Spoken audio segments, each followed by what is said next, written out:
खिलाओ। चलिए चलिए नटोला।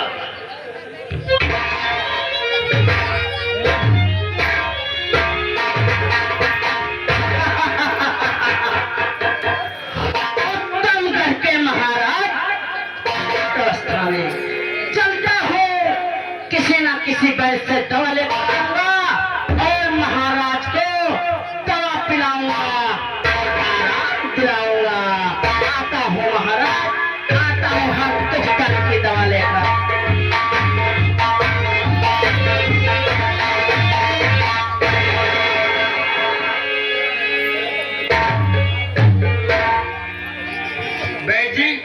चलिए अपने स्थान पर बैठते हैं और देखो कोई ग्राहक आया नहीं है, अभी कोई न कोई जरूर आएगा।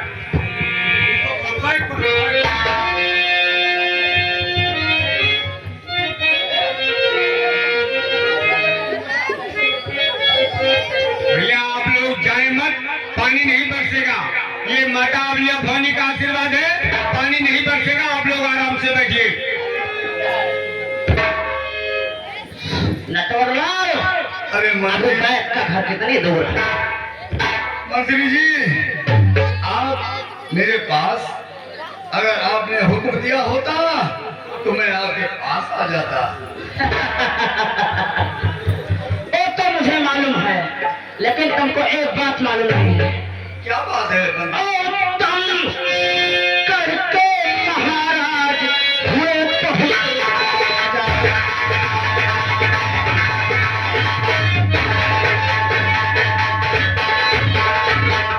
उत्तमगढ़ के महाराज हुए बहुत आजार, उन्हीं के वास्ते जल्द करो।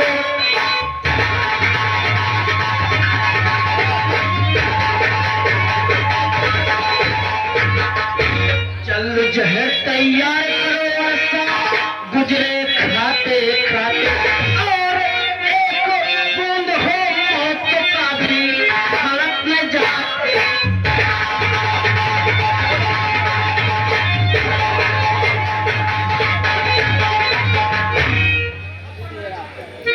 सर पर मेरे ताज बने, राजा मैं कहे।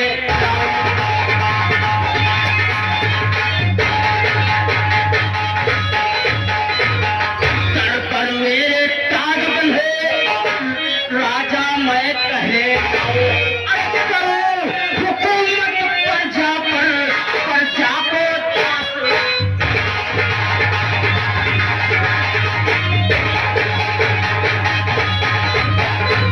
यही है मेरा इरादा,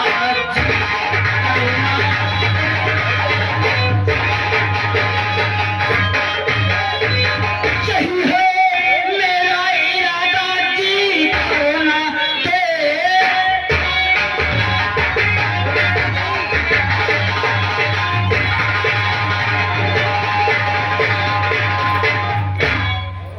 बैदराज, महाराज उत्तम सिंह इस समय विवाह का स्थान चल रहे हैं। अब बहुत दिन से मेरे दिल में तमन्ना थी कि मैं उत्तमगढ़ का महाराज बनूं, इसलिए ऐसी कोई दवा तैयार करो कि मैं महाराज को मार दूं और वहां का महामंत्री जी, आप ये क्या कह रहे हैं? तो मंत्री जी क्या कह रहे हैं? आज गजब की बात, आपको ऐसा ना कहना चाहिए। खाया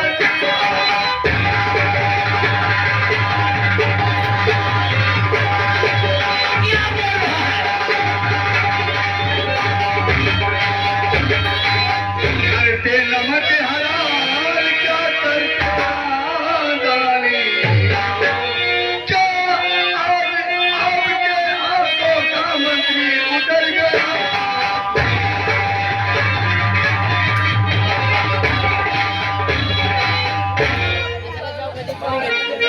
आया नमक है जिसका, अरे करते बेईमानी। अरे तेरे बना के ना दूंगा मैं, चाहे करो।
और इसकी जानकारी चाहे जितनी आकर कहना मैं बना।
जहर नहीं बनाएगा।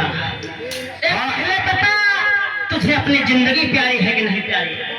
हाँ सगीर प्रभु, महामंत्री सुल्तान सिंह महाराज को युद्ध का सदमा लगा रहता है। महामंत्री सुल्तान सिंह दवा के बदले सुसैन बैद से महाराज के लिए जहर मांग रहा था, लेकिन सुसैन बैद ने जहर देने से मना किया तो उसके ऊपर जुल्म ढाता है और उसे सुसैन बैद को मार देता है। सुशांत दवा बनाओगे कि जहर बनाओगे? नहीं जी, अगर मेरे जान पर अगर आ गई है बात तो मंत्री जी मैं जहर बनाने के लिए। सुशांत बहुत समझदार है, इसको मालूम है अगर उत्तम घर में किसी भी कोई भी बीमार होता है तो दवा मैं ही बनाता हूँ। अगर दवा नहीं बनाऊंगा तो बहुत सारे औरतें विधवा हो जाएंगी और बहुत सारे मर्द बिगड़ पतली के हो जाएंगे। बहुत ही समझदार है सुशांत, बहुत ही समझदार है। तो मिनट का अवसर कर दीजिए, मैं आपको जहर बना के जानता था इस उत्तमगढ़ में आज तक कोई माई का लाल पैदा नहीं हुआ जो महामंत्री सुल्तान सिंह को मना कर सके।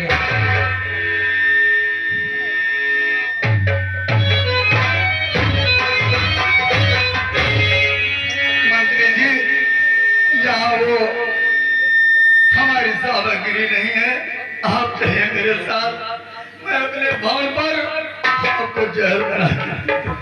ठीक है सुशांत वैद, जो भी आपकी इच्छा करे वो करो, लेकिन जल्द से जल्द मेरे हाथ में जहर होना चाहिए।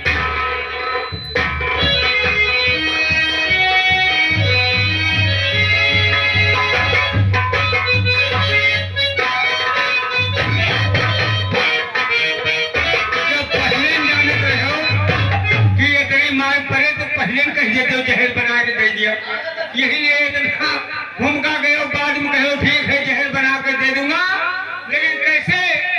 अरे यही राजरी सदमा बेईमानो घुस गे, अरे लूट ले गए अनाधना सना सीताराम से बनी भैया लूट।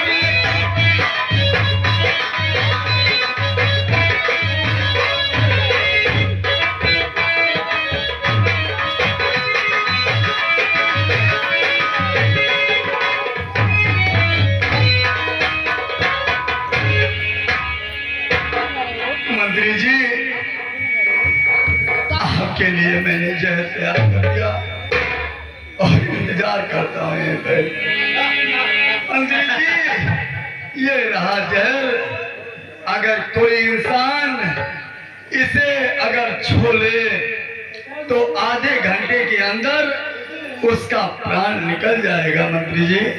और गलती से किसी की आंख में डाल दिया जाए तो उसकी आंखों की रोशनी आधे घंटे में चली जाएगी मंत्री जी।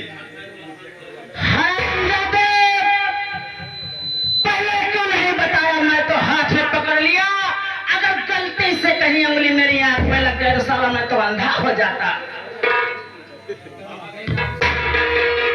पहले क्यों नहीं बताया? सिपाही भोला सिंह, पकड़ इस जहर को। ये तो बहुत झकास था, कौन जहर है? भगवान के पास ले जाने वाली दवा है। अच्छा, भगवान के पास? बताओ, एक जहर इतना विषैला बनाए हो तो मुझे यकीन कैसे होगा एक जहर मेरे काम में कामयाब होगा कि नहीं होगा? हाँ मंत्री जी, अगर चाहें तो आप किसी पर प्रयोग करके इसे चेक कर सकते हैं। सिपाही भोला सिंह, जी मालिक। इसको एक घूंट तुम ही पियो, ज्यादा नहीं पीना, एक बूंद काफी है। महाराज ऐसा मत करो भैया, हमको कई साल यहाँ पे नाचने आना है। अरे हरामजादे, तुमको मालूम होना चाहिए कि अगर जो वैद्य दवा बना सकता है तो जिंदा करने की दवा भी बना सकता है। तुमको जहर पीने से कुछ नहीं होगा जब तक मैं स्पिरिट भी उत्तमगढ़ रियासत में। जब आप कहते हैं तो पीनू थोड़ा से। मार डंडी हो आप भैया। ऐसा करो तो मैं जानता हूँ तुम्हारे बस की बात नहीं है। सुशांत ऐसा करो कि ये जहर एक बार तुम ही प्रयोग करो। क्या कहा? मेरी जान बहुत प्यारी है सेनापति जी, किसी और को पिला के आपसे कर सकते हैं।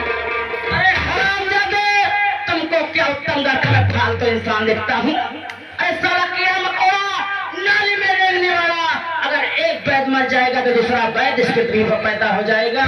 इसलिए नटवर सिंह, जहर करो, जानता है हरामजादा ऐसा नहीं पिएगा। सिपाही भोला सिंह, पकड़ लो दोनों हाथ और पिला दो इसके मुंह में एक दो घूंट।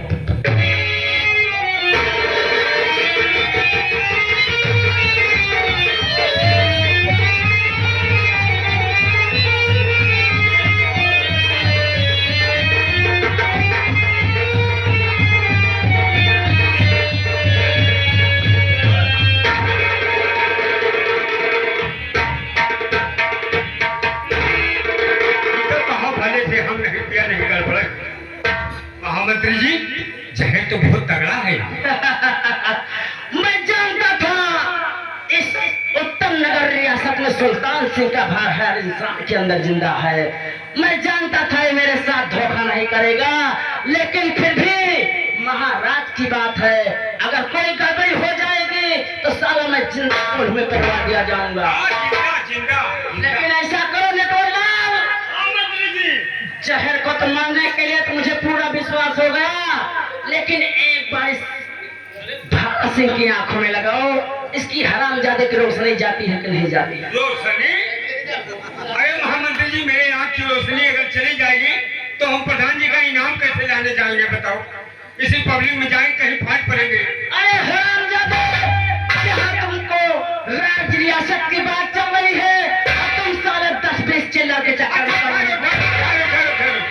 जब आप कहते हैं तो हम अपनी आंख में लगा लेंगे, आंख चाहे फूटे चाहे बढ़ जाए, लेकिन आपको एक काम करना पड़ेगा।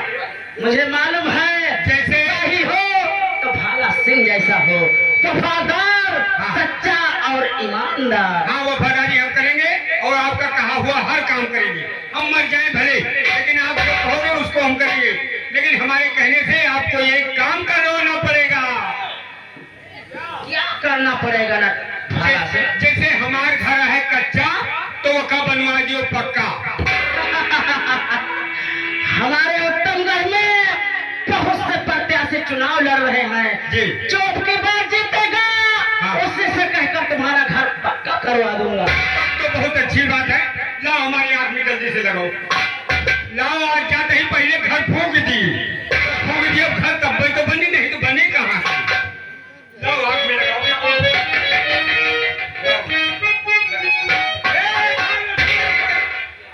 भैया, यक्का आंखी में लगाओ, कम से कम एक आंखी से तो इनाम ढोई सकी। अरे यक्का यार तो कौओ के बाय, लेकिन अगर वफादार हो तो तुमको पता है। ये कहा कि हरामजादे, तुम बातचीत करने के चक्कर में पड़ रहे हो, वहाँ मेरा नफा नुकसान हो रहा है। मेरे दिल में तड़प रहे कितना जल्दी हरामजादा ऊपर इस जिंदगी से अलविदा बोल दे।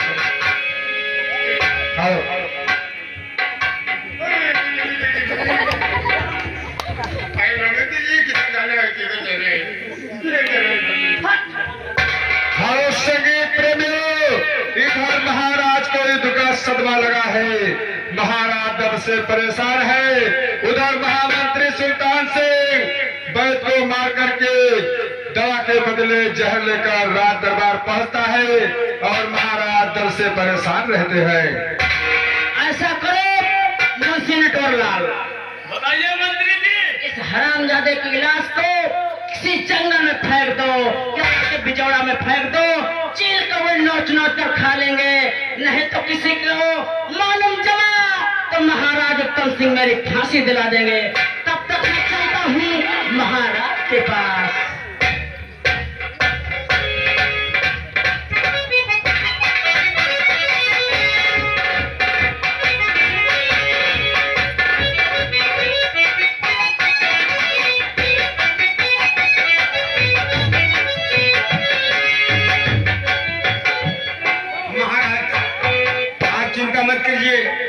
महामंत्री जी अभी दवा लेके आते होंगे, आप बिल्कुल ठीक हो जाएंगे। आराम से बैठ। दरबारी, मेरे सीने में बहुत दर्द हो रहा है, मुझे जरा सा भी आराम नहीं हो रहा है। न जाने कब महामंत्री सुल्तान सिंह दवा लेकर आएंगे, मुझे बहुत दर्द हो रहा है। आइए महाराज, हम लोग इंतजार करते हैं।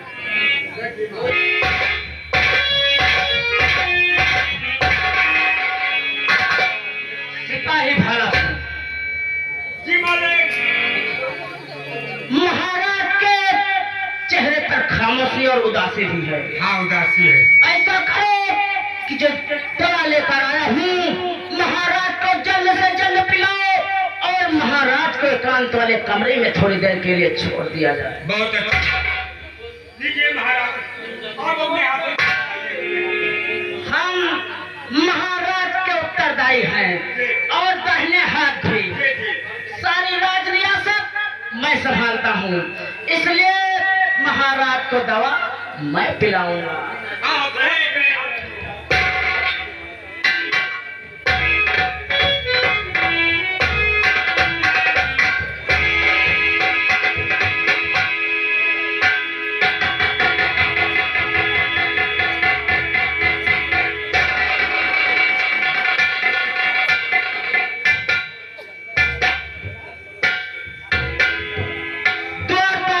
सिंह सिपाही नटोला